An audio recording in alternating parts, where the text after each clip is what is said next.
The hardest part of getting back into shape is just starting. I'm going to tell you how I used a rule I learned about in Atomic Habits to kickstart my return to my fitness journey. This is probably a familiar scenario to a lot of us. You plan to work out, research programs, buy new running shoes, get a planner, download an app, but never start. There's nothing wrong with you, and it's likely not simply lack of motivation. There's an explanation for it, and it's one that you probably learned in school. Remember Newton's first law? There are two parts to it. One of them is an object at rest tends to stay at rest. Yes, it's related to physics, but it's a good framework to look at the problem of not seeming to be able to get started on your fitness plan.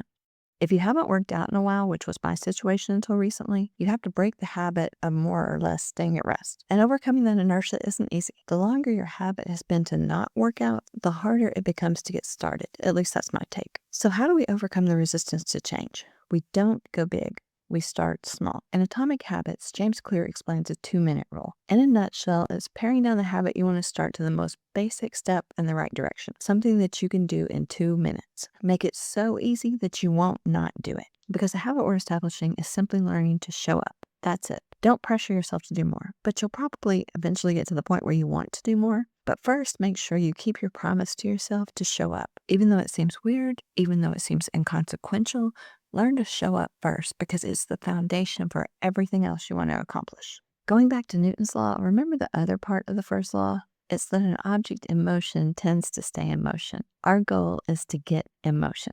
Check back next week. I'll post my first couple of weeks on 75 Soft, and I'm also experimenting with self-help books and applying them to my fitness journey. And be sure to subscribe if you're interested in following along, and you might find it beneficial as well.